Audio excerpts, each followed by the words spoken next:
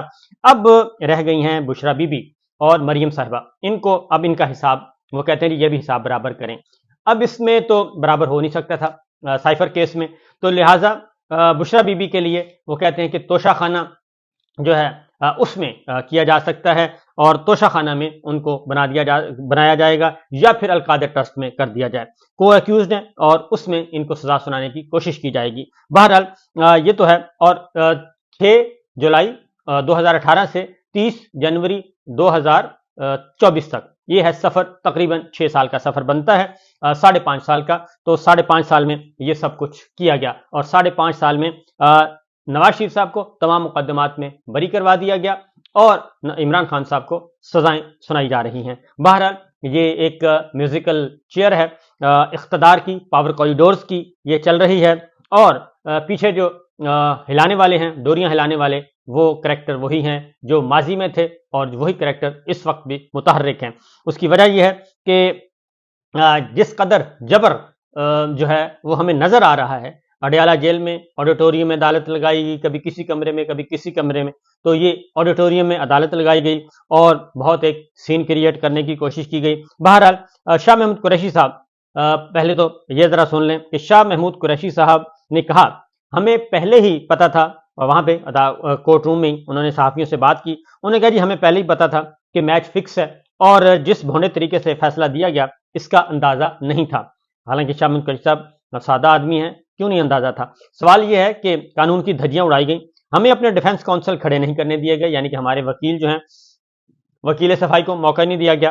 میرا 342 کا بیان لینے سے پہلے ہی جج نے اپنا فیصلہ سنا دیا. یہ ویسے تاریخ میں کبھی نہیں ہوا کہ جج صاحب نے فیصلہ سنا دیا اور کوئی بیان سٹیٹمنٹ ریکارڈ کیے بغیر. اور ایک اور خبر دے دوں کہ عمران خان صاحب کا جو بیان تھا 342 کا, اس پہ عمران خان صاحب کے دستخط ہی نہیں کروائے گئے, ان سے دستخط نہیں کروائے گئے, اور شاہ محمود قریشی صاحب کا جو ہے وہ سٹیٹمنٹ ریکارڈ ہی نہیں کیا گیا اور فیصلہ سنا دیا گیا.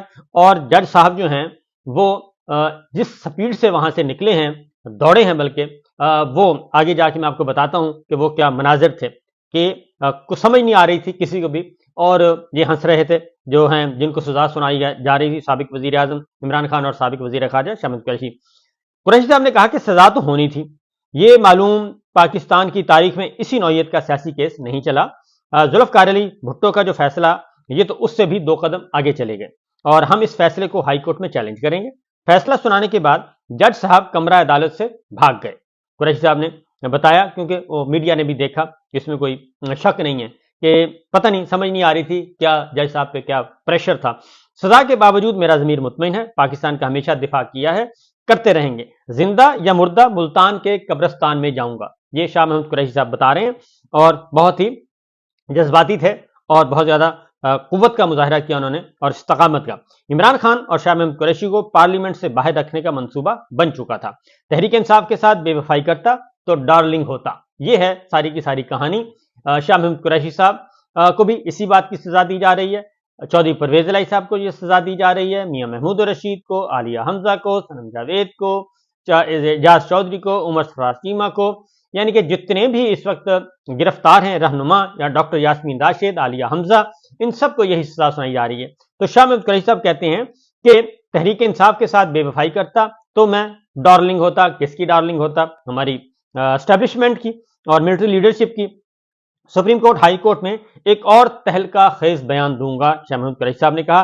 سائفر کیس کی قانونی حیثیت ختم کر دی گئی ہے, اور اسٹیٹ ڈیفنس کونسل نے مجھے بتایا ایسی زیادتی کبھی نہیں دیکھی. یعنی سرکاری وکلا, سرکار نے جو وکلا لگائے قریشی صاحب کو اور عمران خان صاحب کو دیے, انہوں نے کہا کہ ایسی تاریخ میں انہوں نے ایسی زیادتی, ایسی بددیانتی نہیں دیکھی جو ہم اس کیس میں دیکھ رہے ہیں, جو آپ کے ساتھ ہو رہی ہے. یہ ہے. سائفر کے بعد موجودہ امریکن سفیر نے میرے ساتھ 2 ملاقاتیں کی. برطانیہ اور یورپی یونین کے سفارتکاروں سے ملاقاتیں ہوتی رہیں. اگر سائفر سے سفارتی تعلقات خراب ہوتے تو یہ لوگ میرے ساتھ کیوں ملاقاتیں کرتے؟ ہم اپنی وکلا ٹیم کی کارکردگی سے مطمئن ہیں. جو اس ملک کے مائی باپ ہیں ان کے حکمت عملی طے تھی, اور یہی حقیقت ہے کہ مائی باپ نے یہ سارا کچھ طے کیا تھا, اور مائی باپ نے ہی یہ سارا کچھ سٹیج تیار کیا تھا. اور اصل جو ہے وہ امریکہ کو مسئلہ نہیں ہے, یورپی یونین کو مسئلہ نہیں ہے، مغربی ملکوں کے سفیروں کو مسئلہ نہیں ہے، وہ اصل مسئلہ ہی یہ ہے مائی باپ کو کہ اصل جو ہٹ ہو رہے تھے مفادات وہ ان کے ہو رہے تھے اور وہ بھی ویسٹڈ انٹرسٹ تھے، قومی نہیں تھے۔ اس لیے وہ کہتے ہیں کہ اگر سائفر سے تعلقات خراب ہوتے تو یہ لوگ میرے ساتھ کیوں ملاقاتیں کرتے؟ بالکل صحیح بات ہے، یہ مائی باپ کا مسئلہ ہے۔ ہماری سزا کے فیصلے کا رد عمل 8 فروری کو عوام کے ذریعے آئے گا اور ہم احتجاج نہیں کریں گے، قانونی جنگ لڑیں گے۔ میں اڈیالہ جیل میں اپنی خواہش سے آیا ہوں، میرا موقف ہے یہ ملک اسی طرح نہیں چلے گا۔ یہ بات بالکل درست ہے کہ یہ ایک بہت ہی ایسا فیصلہ کن مرحلہ آیا ہوا ہے، فیصلہ کن موڑ آیا ہوا ہے کہ ممکن نہیں ہے کہ یہ پاکستان اس طریقے سے چلا جا سکے جیسے چلایا جا رہا ہے۔ میں اڈیالہ جیل میں اپنی خواہش سے آیا ہوں، میرا موقف ہے یہ ملک اس طرح نہیں چلے گا۔ ملک کو صحیح سمت میں چلانے کے لیے سیاستدانوں کو قربانی دینی پڑے گی۔ ہم مذاکرات کے لیے گئے، ہم نے اگست میں الیکشن کی یقین دہانی مانگی، لیکن ظاہر ہے اس کے بعد کہاں الیکشن کا اور کہاں کچھ۔ اب آگے چلتے ہیں جی کہ توشہ خانہ کیس کی سماعت کے دوران عمران خان صاحب نے جج بشیر صاحب سے کیا کہا، وہ بھی ذرا سن لیں، وہ بھی مزے کی چیزیں ہیں جی اور وہ کوئی ایسی نہیں ہے۔ توشہ خانہ میں جج محمد بشیر صاحب سے کہا کہ آپ نے ہمارا حق دفاع ختم کیا، میں گواہوں پر خود جرح کرنا چاہتا تھا، میری گزارش ہے کہ ہمارا حق جرح بحال کیا جائے۔ جج صاحب کیا آج ہی سزا کا اعلان کرنا ہے؟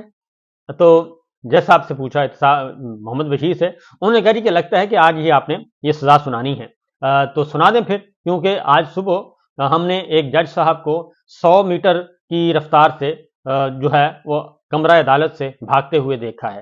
تو یہ انہوں نے جج محمد بشیر صاحب کو واقعہ سنایا، تو انہوں نے کہا جی یہیں آج صبح یہ تماشا ہوا، تو آپ سزا سنائیں۔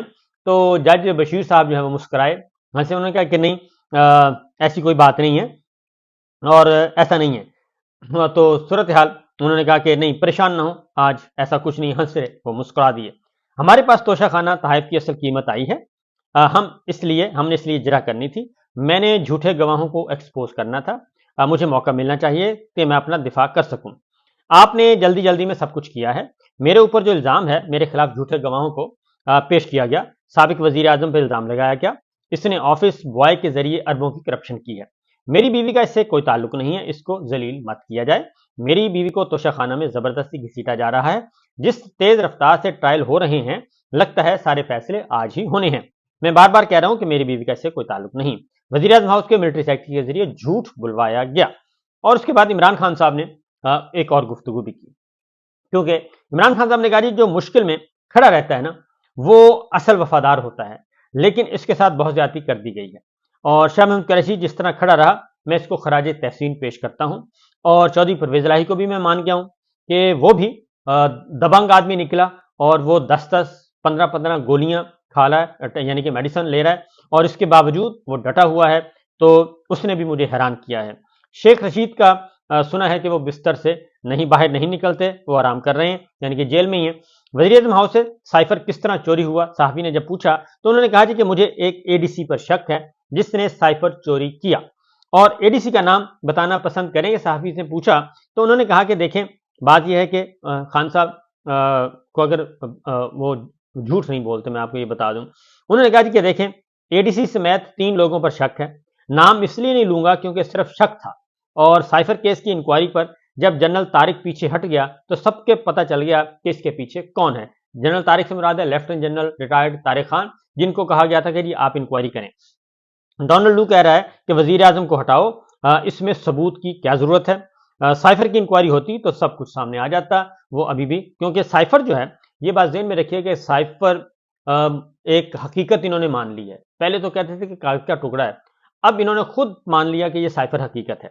آپ نے کہا کہ آئی ایس آئی نے آپ کی حکومت کے خلاف پلاٹ تیار کیا ہے، یہ جرنلسٹوں نے پوچھا، تو general Faiz I S I کا چیف تھا، اس کا نام کیوں نہیں لیتے؟ صحافی نے کہا، تو انہوں نے کہا کہ جنرل فیض کو جب عہدے سے ہٹایا گیا تو نون لیگ نے مٹھائیاں تقسیم کی تھیں، تو اس کا مطلب یہ ہے کہ وہ کہنا چاہتے کہ وہ اس میں شامل نہیں تھے۔ جنرل فیض جو ہے یہ ایک الگ معاملہ تھا، اور یہ نواز شریف، شہباز شریف، جنرل باجوہ کے بیچ میں سب کچھ ہو رہا تھا۔ اور دوسرا یہ کہ انہوں نے عمران خان صاحب نے ایک اور بات بھی کی، انہوں نے کہا جی روس جانے سے قبل جنرل باجوہ سے بات چیت ہوئی، جنرل باجوہ نے کہا کہ روس جانا چاہیے، روس سے واپس آنے کے لیے کہ کچھ دن بعد شاہ محمود قریشی نے بتایا کہ واشنگٹن سے اسد مجید نے سائفر بھیجا ہے۔